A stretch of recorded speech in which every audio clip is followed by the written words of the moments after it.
Good morning students. Now we are going to discuss about what is meant by management, then what are all its characteristics. First, now let us see what is meant by management. Management is nothing but the process. So what are all the various steps involved in that process? We have to plan, we have to organize, we have to coordinate, we have to make some decisions, we have to control. So these are all part of management. So why we have to carry out all these processes? So to achieve the purpose for which a business is formed. So every business entity is carried out with some specific goal or motive. That specific goal or motive can be achieved only by carrying out all those activities involved in that business effectively and efficiently. So that effective and efficient execution of those activities are possible only through this process of management. So management is nothing but the process of planning and organizing and executing various resources and activities involved in a business in order to achieve a specific goal. Okay, I hope you follow this. What is my management? Now let us go. First, let us take the first characteristics. Management aims at maximizing profit. So every business entity ultimately exists only to earn a profit. As I said you in the previous slide, management is nothing but the process involved to attain a specific goals of an organization. So when you take a business organization, any business activity, the specific goal is nothing but a profit. So earning profit is one objective. Maximizing profit is a prime objective of any business organization. So how can a business maximize a profit? It's possible only through utilize all the available resources properly to get a desired result. So what are all the various resources involved in an organization? Human resource, material resource. Like that, the business activities involves various resources. So the prime characteristics of any business, any management activity is to maximize a profit by effectively utilizing all the available resources. So ultimately we can get the result of maximizing the profit or increasing the profit. Now let us go for the next feature, decision making. So what is decision making? Every day we are making one or other decision, isn't it? Even our mind, decision making is nothing but sitting for a while and discussing and coming to a solution. Even our mind makes so many decisions for every minute. So when you take any business organization or any management, they have to take so many decisions every day. So as I asked you, what is decision making? It's nothing but choosing out the best alternative among the various alternatives available. So actual work of a business or a management starts here. Okay. So when the choice of decision making arrives, only when there are alternatives.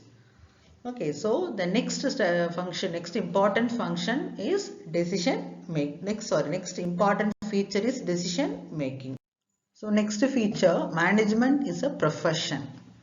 So management possesses all the qualities of a profession. What is a profession? A person who is doing a particular profession in a particular field required a specific knowledge in that profession.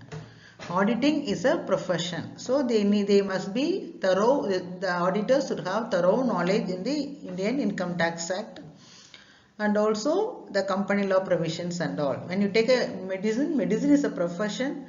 So the person who is qualified medical practitioner should possess all the essential knowledge to practice that particular profession. So likewise, when you take management, why it's called as a profession? When you take a material manager, so the person who is appointed as a material manager to take care of the material resources of an organization should possess thorough knowledge in that material management. So the quality aspect of that material, how it should be preserved, When you take some chemicals, it's or poisonous or it's hazardous.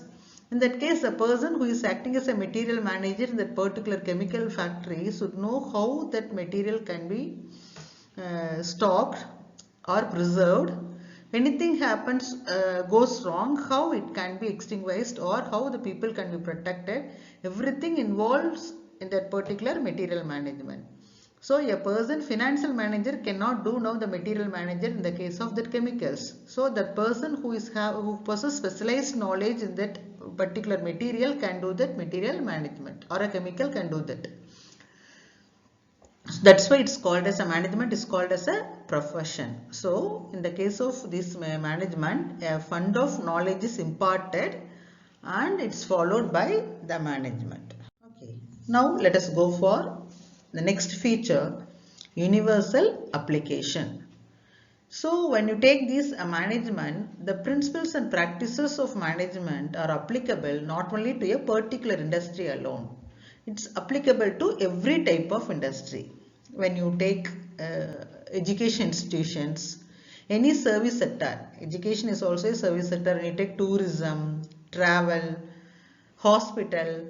Now when you go through the profile catalog of any prospectus of any college or any university, you could see the various specialization in the management. That management, the hospitality management, tourism management, travel management, like crisis management, event management. So you could see so many numerous courses in the field of management. So why those courses are emerging?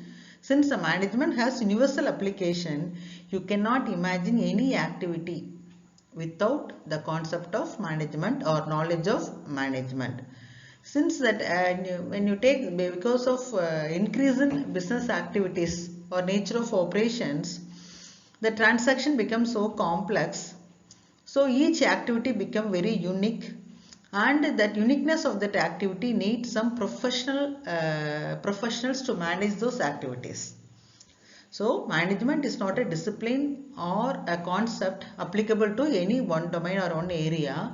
It's applicable to each and every type of industry, whatever may be science, technology. Even when you take a satellite launching, it needs some proper management to launch the satellites effectively. There may be a crew or team members at various hierarchy, and only with those people, professionals, or with the proper management concept, what I said you in the first slide, planning, organizing, coordinating, controlling, you can apply for even satellite management.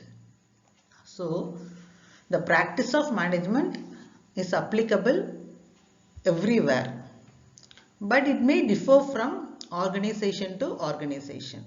As I said you, the satellite launching needs different type of management technique. A chemical factory needs applies different type of management techniques. When you take military organizations and you take military of a country, it needs different type of management techniques, but it's applicable everywhere. Hope you understand. Next one, management is getting things done.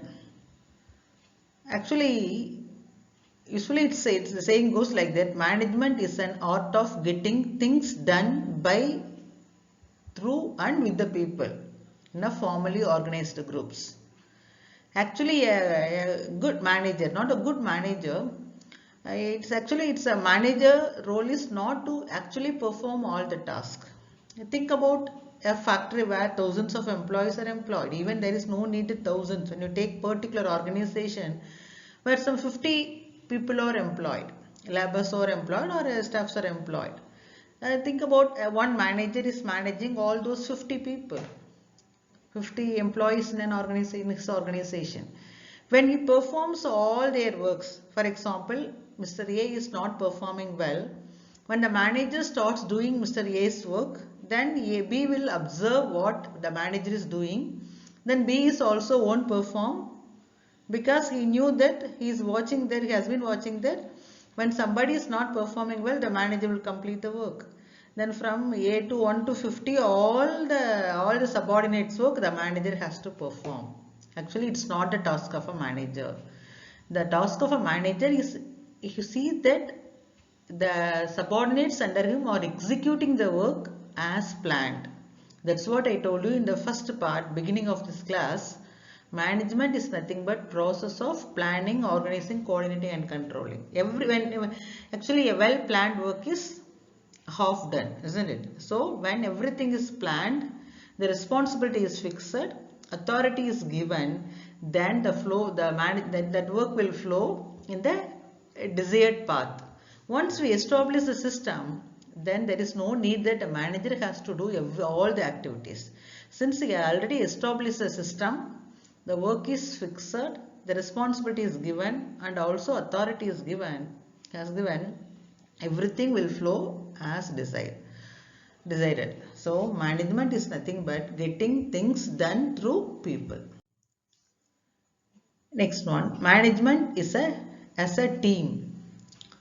Actually, no individual can do all the tasks in an organization. So it's a team. It's involve a group of people having a homogeneous characteristics. So what purpose this group is there? As I told you, to achieve a specific common goal. It's very, very important. In the first part of the class I told you it's a specific goal. Now I told you that specific common goal. Whenever the team is there, we are working as a team, we should first define that. We should accept that the team is working for a common goal. Ultimately we are working with our individual goal, but anyhow that our individual goal can be attained only with by attaining common goal. When you, for example, when you are employed after completing your graduation, you are placed in a reputed company.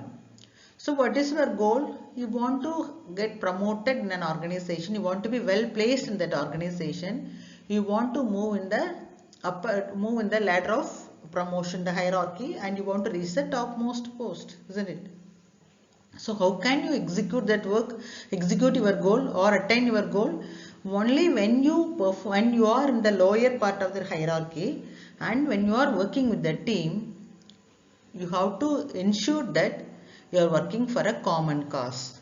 So when you are working for a common cause, automatically your performance will be noted. Then your goal will also be attained. So an individual and organization can grow together. So usually management is a team. Even you can take engineers. So it's one team. Doctors or one team. So never individual constitutes management. Always a team constitutes. So now let us discuss next one. Management as a career. So management now become a career. So many specialization came into existence like financial management, cost management, cash management, marketing management, personal, industrial and all. So you can specialize yourself in a particular area where you are well versed and you can become a specialist in that. A person who can deal good in who is good in at finance can become a financial manager. The person who can move well with the people and also have a proper qualification in that part can become a personal manager. The person who has a business acumen and marketing skills can become a marketing manager. And also maintaining cash, that needs a special knowledge. So now management become a career. The person who possesses hospitality management, hospital management, tourism management, a person who has a diploma or some knowledge in tourism can become a tourism manager. So it become a career option. You can enrich your knowledge in that particular domain, then you can become a specialist in that. Then direction and control. What is direction? Management, as I said, management starts with planning and ends with control. Direction is guiding subordinates. As I said, there is no need that manager has to do all the tasks. Just simply he has to plan and direct the people. So he should show the way how to travel in an organization. He should fix a responsibility and give the direction. What work a person is expected to perform on a particular day. So control is not a punishment. Just whenever as I said already the task of each and every individual is well planned. When A or B enters an organization on a particular day in a fine morning, he knew that what task he has supposed to do, he or she supposed to do. So they are expected to do that assigned task. While suppose a person is not carrying out the assigned task, or while carrying out the assigned task, whenever any mistake or some deviation happens, then there is a need for a control. So control and direction, it's nothing but it's activities of human effects. How the subordinates or team performs depends upon the performance of the team. This function will emerge. So control is not a punishment, as I said you again, its control is only a regulative measure. For example, in a particular organization, employees should report to the duty at 10 o'clock sharply. They are not reported, they are not proper in reporting at 10 o'clock, then there is need for some corrective action. Suppose when you take a material manager, the materials wastage of material is more than a planned, then there is a need for a control. There is a need for control. Here that material manager supposed to direct his subordinates how to handle the materials and avoid the wastage. So likewise, the direction control is one of the features of management, which its function emerges depends upon the behavior of the people. Next one, management is a dynamic function. What is dynamic? It's subjected to change. You cannot have the same plan of action what you had at the inception of your business. It's very dynamic. It's not static. As I said to you, the business is fast developing. What is hold good yesterday won't be good today. You have to change according to the economic changes, climatic changes, now the surround environmental changes, government policies, rules, regulation, everything. So a person who is in the chair of a manager has to be very alert. He has to observe, he or she has to observe the environment, and accordingly he has to change his policies or his way of working. So it's very dynamic process. We cannot have one policy, tailor-made policy for all. Even it's subject to change minute to minute. So as management is needed at all levels, as we discussed already. It's common when you take the management at each and every level it needs. Not only it's carried out, even though it's carried out by topmost person, that's called a manager or CEO of an organization, but at every level, operational level, managerial level, executive level, all the process of management need to be adopted. Planning, organizing, directing, controlling and decision making. It takes place at every stages of or every form of working, every stages of working in an organization. Then leadership quality. So it's essential. Management is nothing but the function of executive leadership everywhere. Ultimately, it's nothing but leading the people.